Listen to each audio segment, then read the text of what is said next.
അപ്പോൾ നമ്മൾ പറഞ്ഞു വന്നത് മണ്ഡലത്തിലെ വികസന പ്രവർത്തനങ്ങൾ, ട്രാഫിക് ബ്ലോക്ക് ഒഴിവാക്കാൻ, ഗതാഗത തടസ്സം ഒഴിവാക്കാൻ ആവശ്യമായ നടപടികൾ ഇതുണ്ടായി എന്നാണ്. തീർച്ചയായിട്ടും ഉണ്ടായി. എന്തുകൊണ്ട് 2019 വരെ ഇത് മുടങ്ങിക്കിടന്നിരുന്നു എന്ന് ആളുകൾ അറിയണ്ടേ? അത് മുടങ്ങിക്കിടക്കാനുള്ള ഒരു കാരണം ഇവിടെ ഭൂമി ഏറ്റെടുക്കണം. അതൊരു പ്രധാനപ്പെട്ട വിഷയമായിരുന്നു.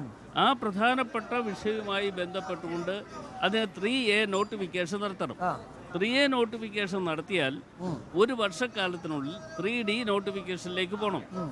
ആ 3D നോട്ടിഫിക്കേഷനിലേക്ക് പോകേണ്ട സമയത്ത് ഇവിടെയുള്ള റെപ്രസെൻ്റ് ചെയ്യുന്ന ആരായാലും ഞാൻ പേരൊന്നും എടുത്ത് പറയുന്നില്ല, അവരതിന് ഫോളോ അപ്പ് ചെയ്തില്ല. ഫോളോ അപ്പ് ചെയ്യാതിരുന്നു എന്നുള്ളത് കൊണ്ട് പറ്റിയത് 4 പ്രാവശ്യം 3A നോട്ടിഫിക്കേഷൻ നടത്തി. എന്നിട്ട് ഇതിൽ ആപ്സായിപ്പോയി. 2019 ഞാൻ ഇവിടെ MP ആയി വരുന്ന സമയത്ത്, എന്ന് വെച്ചാൽ റിസൾട്ട് വന്നതിന് ശേഷം ആണ് ഈ കാര്യങ്ങൾ എൻ്റെ ശ്രദ്ധയിൽ കൊണ്ടുവരുന്നത്. എൻ്റെ ശ്രദ്ധയിൽ കൊണ്ടുവന്നതെന്ന് മാത്രമല്ല, അന്ന് ഞാൻ റിസൾട്ട് പ്രഖ്യാപിക്കുന്ന സമയത്ത് എണ്ണുന്ന സ്ഥലത്ത് ചെല്ലുമ്പോൾ അവിടെയുള്ള ഉദ്യോഗസ്ഥന്മാർ പറഞ്ഞു, ഏതായാലും നല്ലൊരു പണി കിട്ടിയിട്ടുണ്ടെന്ന് പറഞ്ഞു. ഞാൻ ചോദിച്ചു എന്താണെന്ന് ചോദിച്ചു. അപ്പോൾ എനിക്കിത് കുറിച്ച് അത്ര കാര്യമായി അറിയില്ലല്ലോ. അപ്പോൾ എന്നോട് പറഞ്ഞു 3A നോട്ടിഫിക്കേഷൻ്റെ കാലാവധി വരുന്ന ജൂൺ 6 എൻ്റെ ഒരു ഓർമ്മയാണ്. ജൂൺ 6 തീരുകയാണ്. അപ്പോൾ ജൂൺ 6 തീരുന്ന നോട്ടിഫിക്കേഷൻ്റെ ഡേറ്റ് തീരുമ്പോൾ 3D നോട്ടിഫിക്കേഷനിലേക്ക് പോയിട്ടില്ല. അപ്പോൾ സ്വാഭാവികമായി ഇത് ലാപ്സാവും. ഞാൻ പാർലമെന്റ് സത്യപ്രതിജ്ഞ ചെയ്യുന്നതെന്ന് പറഞ്ഞാൽ ജൂൺ അവസാനമാണല്ലോ.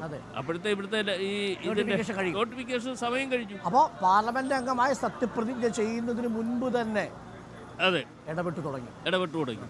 പക്ഷെ അത് ഇടപെട്ടതുകൊണ്ട് പ്രയോജനമില്ല എന്ന് എനിക്ക് മനസ്സിലായി. കാരണം ഇത് സ്വാഭാവിക നിയമപരമായിട്ടുള്ളൊരു കാര്യമാണ്. അത് കൂടാതെ ഇന്ത്യൻ പാർലമെന്റിൽ ആദ്യത്തെ ദിവസം തന്നെ എനിക്ക് ആറ്റിങ്ങക്കാരുടെ വിഷയം അവതരിപ്പിക്കാൻ കഴിഞ്ഞു. ഞാൻ നോട്ടീസ് കൊടുത്തു. ആ നോട്ടീസ് കൊടുക്കുന്നത് സാധാരണഗതിയിൽ നറുക്കെടുപ്പിലൂടെയാണ് 20 പേർക്ക് അവതരിപ്പിക്കാനുള്ള അവസരം കിട്ടുന്നത്. അങ്ങനെ അവസരം കിട്ടിയപ്പോൾ ആദ്യത്തെ ദിവസം തന്നെ എനിക്ക് ഇത് അവതരിപ്പിക്കാനുള്ള അവസരം കിട്ടി.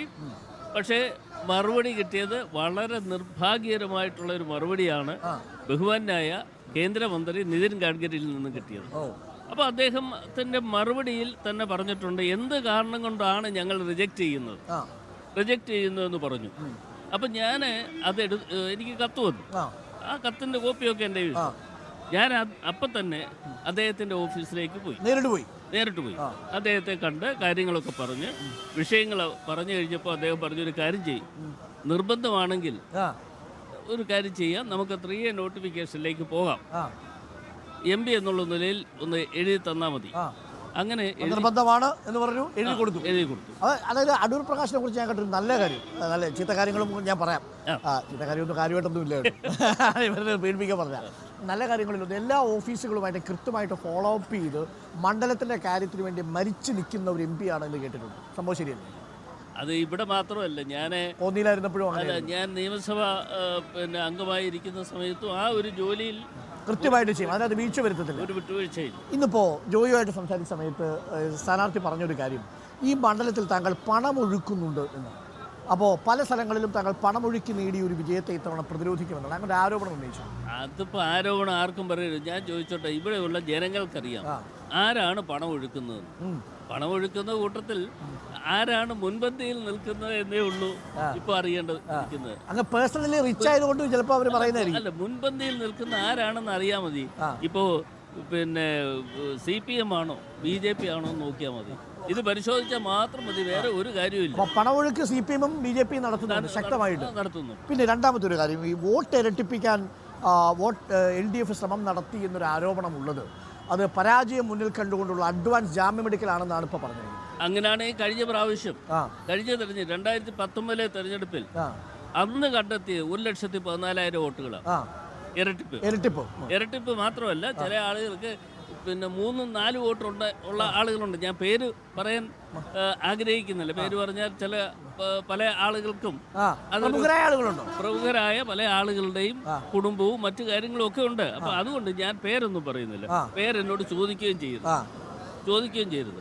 അപ്പോൾ അത് കണ്ടെത്തി അതിന് പരാതി കൊടുത്ത് ആ പരാതിയുടെ അടിസ്ഥാനത്തിൽ എന്ന് വെച്ചാൽ പരാതി ഇവിടെ കൊടുത്തിട്ട് ഒരു കാര്യവും ഇല്ല എന്ന് മനസ്സിലാക്കിയതിന് ശേഷം ഞാൻ പത്രസമ്മേളനം നടത്തിയതിന് ശേഷം ഞാൻ ആ പത്രസമ്മേളനം നടത്തിയതിൻ്റെ എല്ലാ റെക്കോർഡുകളും വെച്ചുകൊണ്ട് കേന്ദ്ര ഇലക്ഷൻ കമ്മീഷൻ കൊടുത്തു.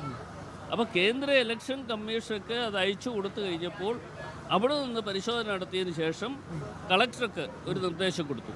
സ്ഥാനാർത്ഥി പറഞ്ഞത് ശരിയാണ്, അതുകൊണ്ട് നിർബന്ധമായും കള്ള വോട്ട് വന്നിട്ടുണ്ടെങ്കിൽ അതിന് നിയമപരമായി നടപടിയെടുക്കണം. നിയമപരമായ നടപടിയെടുക്കാൻ നിർബന്ധിതമായി അന്നത്തെ കളക്ടർ. ഇത്തവണയും അങ്ങനെ എത്ര വോട്ട് ഇരട്ടിപ്പുണ്ടാവുമെന്നാണ് കരുതുന്നത്?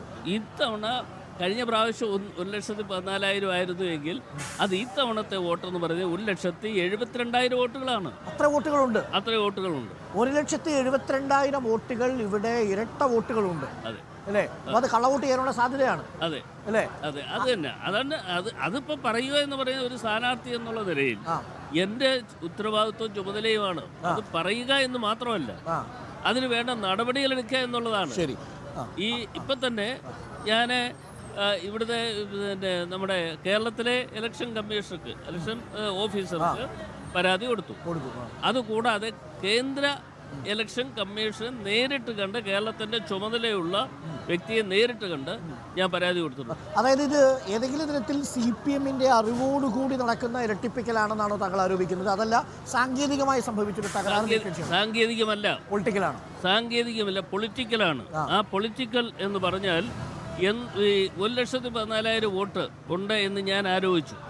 ആരോപണമല്ലല്ലോ, അത് സത്യസന്ധമായി പുറത്തു വന്നതിൻ്റെ അടിസ്ഥാനത്തിൽ ആ വോട്ട് നീക്കം ചെയ്യണ്ടേ?